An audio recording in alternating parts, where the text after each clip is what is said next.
Halo semuanya, jadi ini baru sekarang ya bikin video tentang pertemuan 13 mengenai uji ANOVA dan MANOVA nih Kak.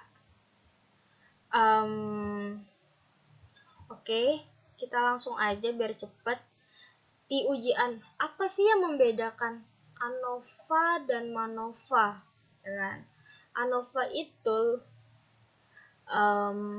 dia hanya punya satu variabel terikat atau variabel respon. Sedangkan MANOVA itu minimal 2 variabel terikatnya atau variabel responnya gitu. Nah, di dalam ANOVA dan MANOVA juga ada syaratnya nih. Yang pertama itu datanya harus bersifat interval. Kemudian datanya harus berdistribusi normal.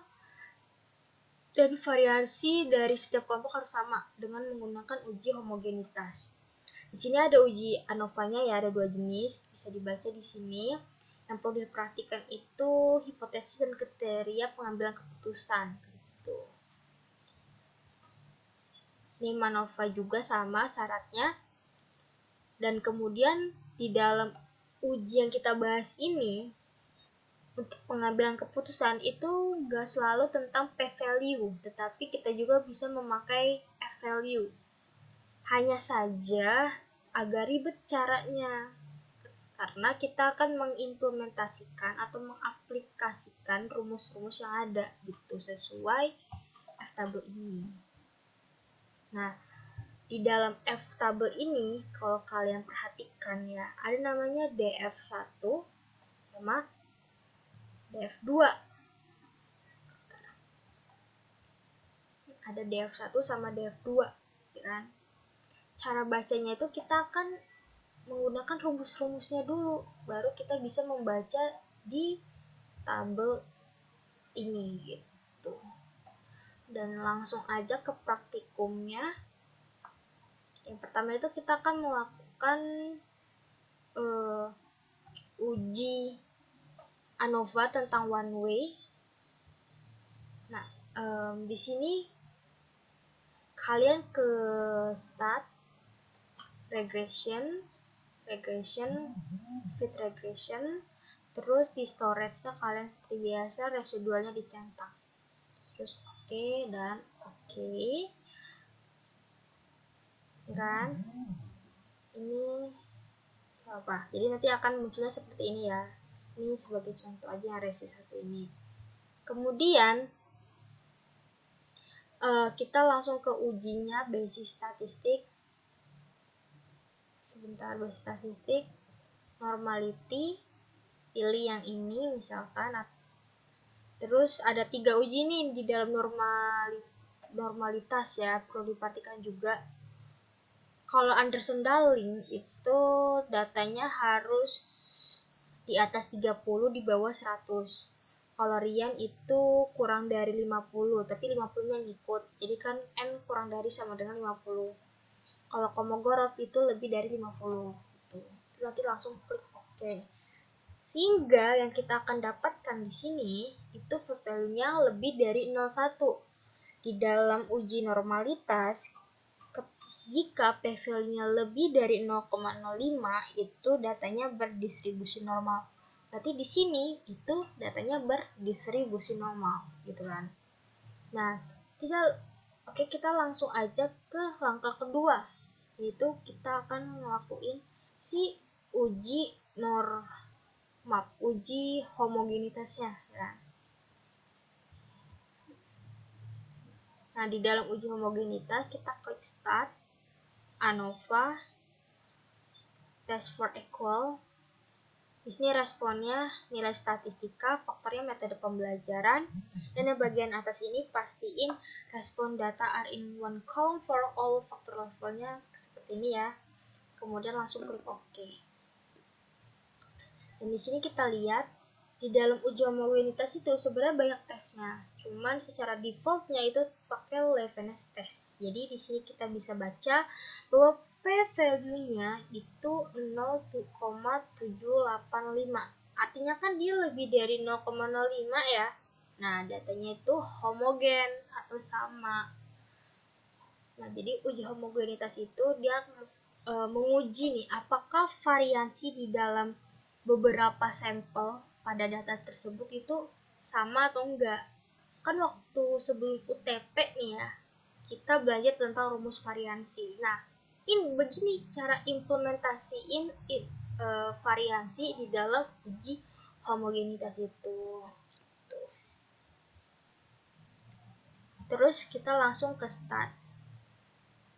Lagi kita karena udah lolos di uji homogenitas, udah lolos di uji normalitas, datanya bersifat interval juga, makanya kita langsung ke uji ANOVA-nya, yaitu one way ya kan, karena dia satu jenis nih, satu jenis variabel terikat, satu jenis variabel bebasnya, yaitu nilai statistika sebagai responnya atau terikatnya, metodenya sebagai faktor atau responnya gitu kan. Responnya kita langsung ganti jadi nilai statistika, faktornya metode pembelajaran. Nah, di sini ada graf, ini bebas, pilih terserah mau apa terserah. Terus habis itu oke. And you can see guys, di sini kita lihat P value-nya itu 0,000. Artinya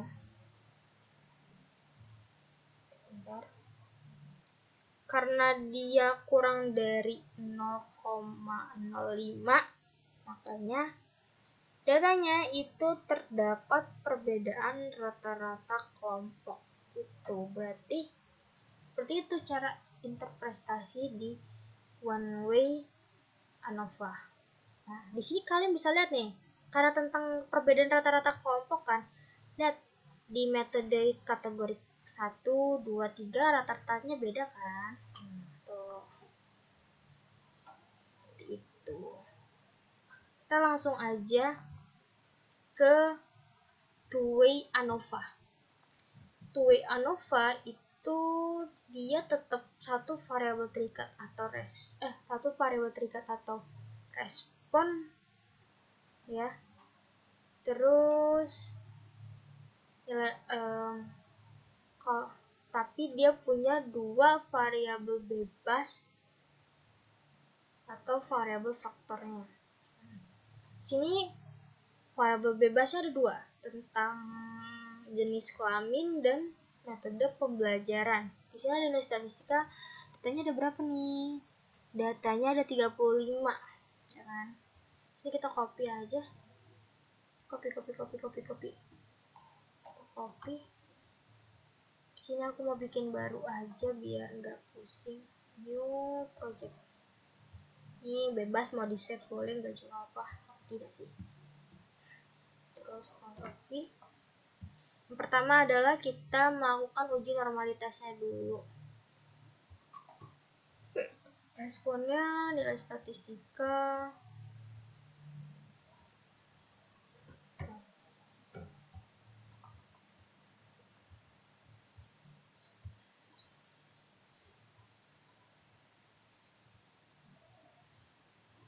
Ini resinya ya, terus kita langsung ke uji normalitasnya. Ini bebas nih, bisa pakai Anderson, bisa pakai Ryan. Kita coba Anderson ya. Gak ada Ryan aja, kita coba Ryan aja lah ya, karena kita udah selalu pakai Ryan. Nah, di sini kita perhatiin p-value-nya itu lebih dari 0,1, artinya datanya berdistribusi normal. Terus kita langsung ke uji homogenitasnya.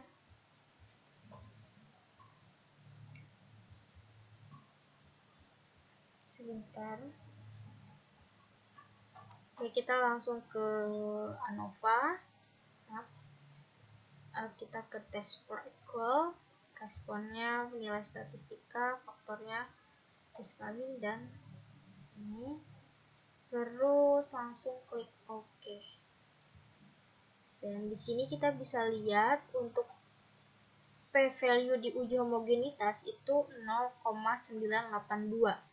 Artinya dia kan lebih dari 0,05 ya. Nah, datanya itu datanya itu homogen atau sama gitu. Nah, langsung kita uji ANOVA-nya. Kita ke ANOVA, terus kemudian kita ke General Linear Model. Kenapa dia pakai ini? Karena dia punya variabel bebasnya 2 atau lebih gitu. Makanya kita pakai yang General Linear Model. Nah, statistika, faktornya ini. Kemudian kita ke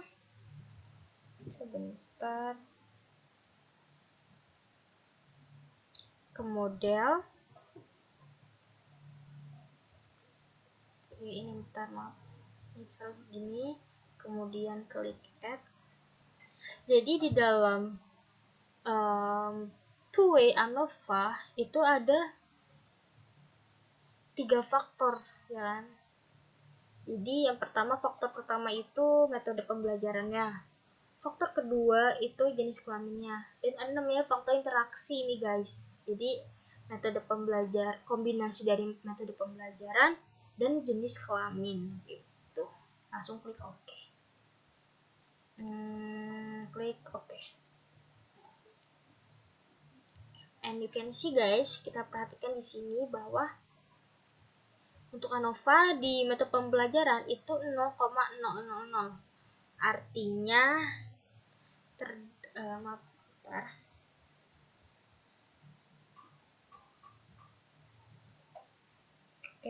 karena dia kurang dari 0,5 berarti terdapat perbedaan rata-rata. Di jenis kelamin dia juga sama, berarti dia terdapat perbedaan rata-rata. Kemudian di metode pembelajaran dan jenis kelamin itu 0,354, berarti dia lebih dari 0,05 ya. Nah, berarti ini artinya tidak ada perbedaan rata-rata gitu. Oke. Oh ya, sebelum itu kita coba ya pakai table ftable nih. Bentar, aku ke Word dulu. Kita ke Word.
Oke, kita ke one way ya. One way ANOVA. Itu ada DF1 dan DF2 ya. Rumusnya itu kan sebentar ke sini. DF1 K dikurang 1. K dikurang 1. Berarti ini N dikurang 1. K ini artinya banyak kelompoknya. Kelompoknya kan ada 3 ya di metode pembelajaran tadi yang kita analisis. Hybrid, tatap muka, dan daring. Jadi 3 dikurang 1 sama dengan 2. Kemudian banyak data N ini. Berarti datanya kan 15 dikurang 1 sama dengan 14. Nah, kita lihat di sini di tabel F-nya. Bentar.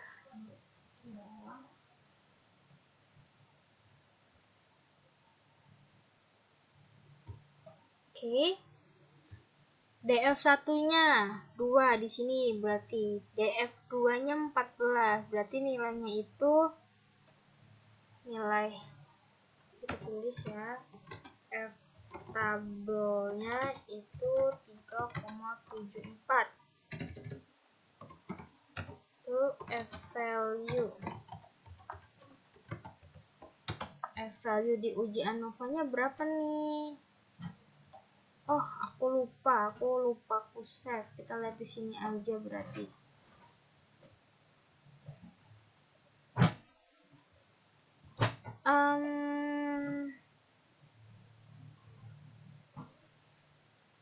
Sebentar.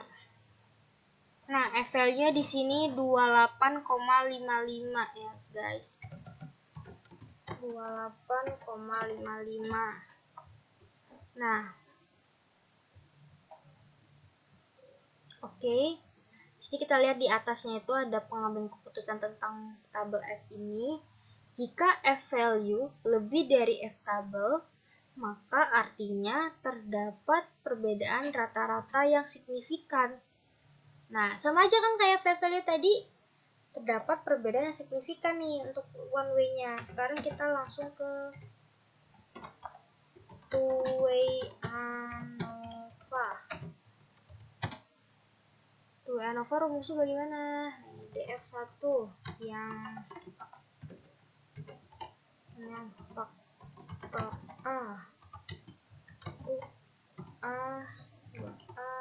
dikurang 1, kemudian DF1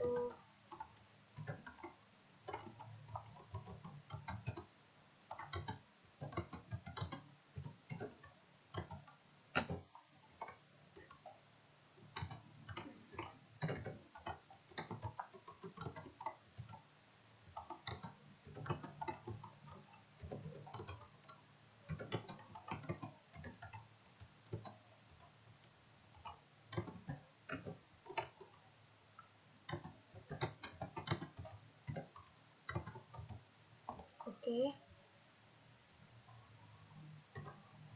A. Banyaknya kelompok pada faktor A. Kita lihat di sini faktor A-nya itu di metode pembelajaran, berarti 3 ya. 3 dikurang 1 sama dengan 2. Banyaknya faktor di kelompok B ada 2 ya, tentang jenis kelamin. 2 dikurang 1 sama dengan 1. Ini berarti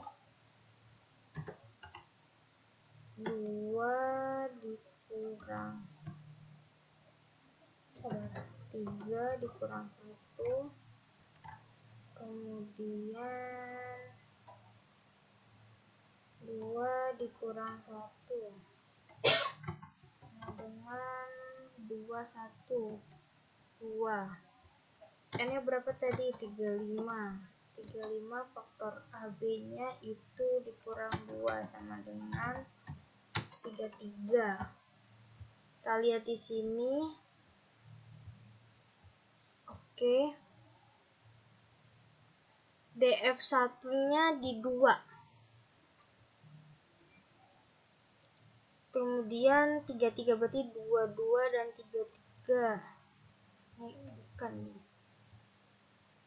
22 dan 33 berarti nilainya 3,28 ya. 0,0 itu kan lebih kecil ya dari 3,28. Nah, artinya itu p-value ya. P-value-nya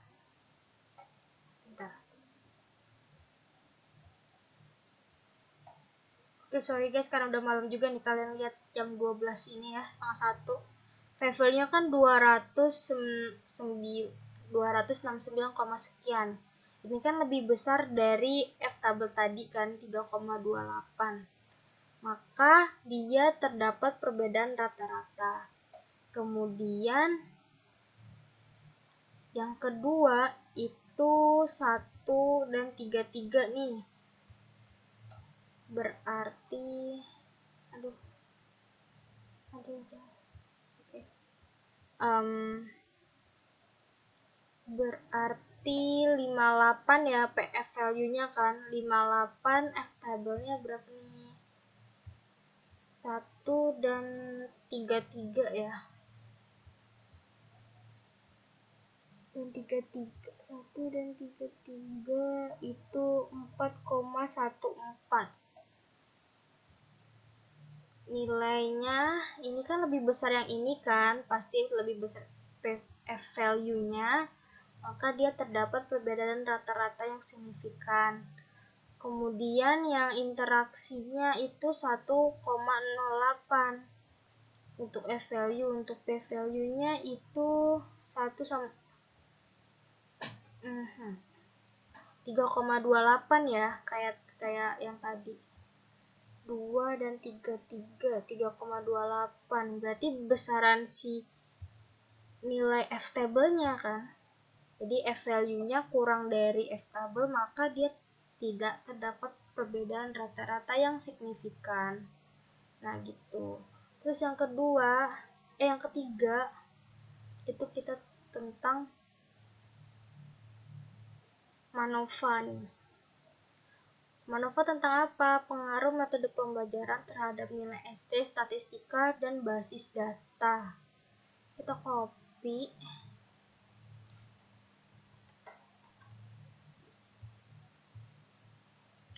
Kenapa kemarin itu, minggu lalu itu error? Itu karena datanya itu tiba-tiba jadi nggak normal. Dan ini semoga datanya normal ya. Kita langsung aja ke uji normalitas sama homogenitas. Nah, diminta juga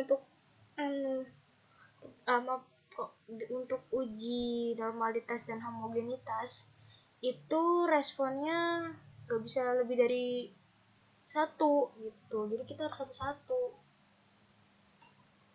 Kita ke regression, fit regression. Kita nih, nggak percaya nih, basis data, statistika, metode, storage, versi 2. Bisa ya? Sebentar.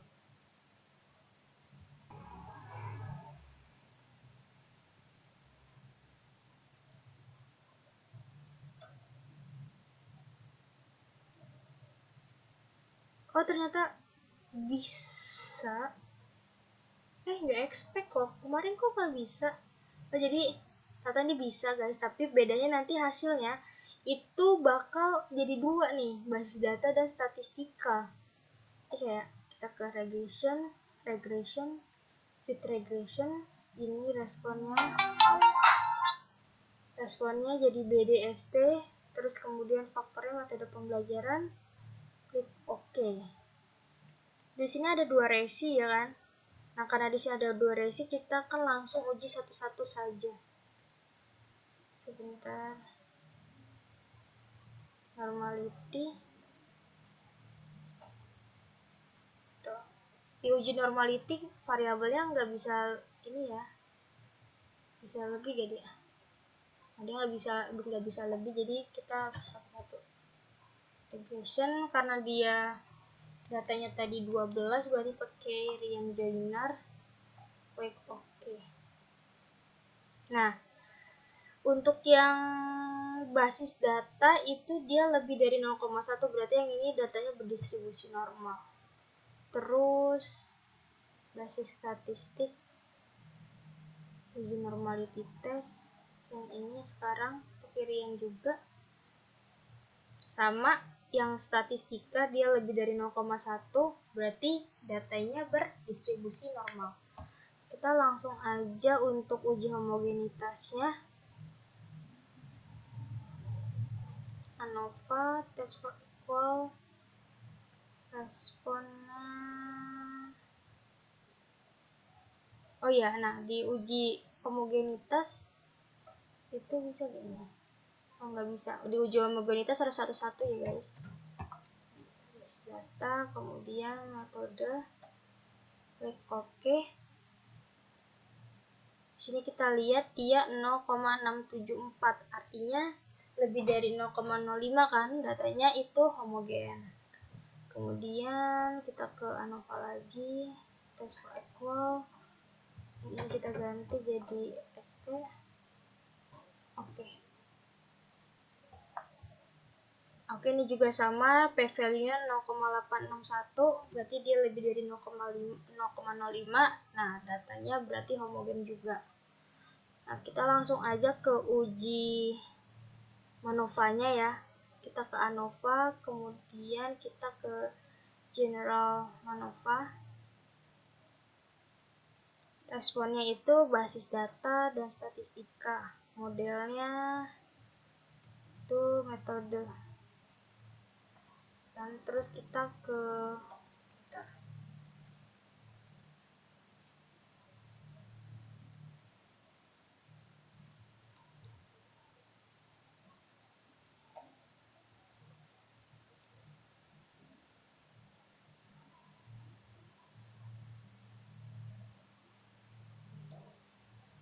result, kemudian kita klik univariate analysis of variance, oke, dan oke. Oke, kita di sini melihat p-value-nya itu 0,000, artinya dia kurang dari 0,05 kan. Nah, datanya itu ada perbedaan rata-rata antar kelompok gitu berarti. Nah, kita coba pakai nilai tabel X-nya ya.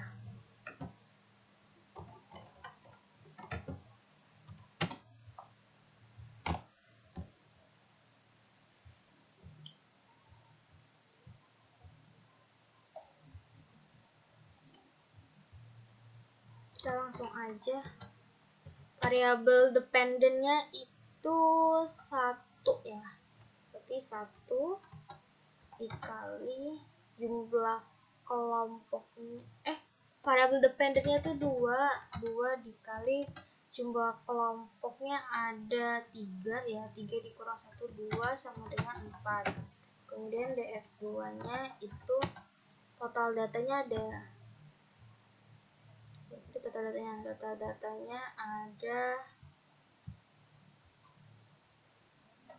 12, berarti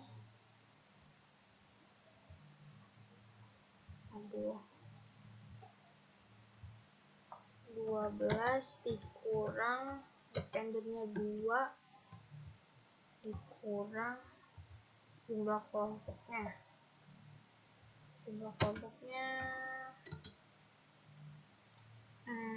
dua sama dengan 10.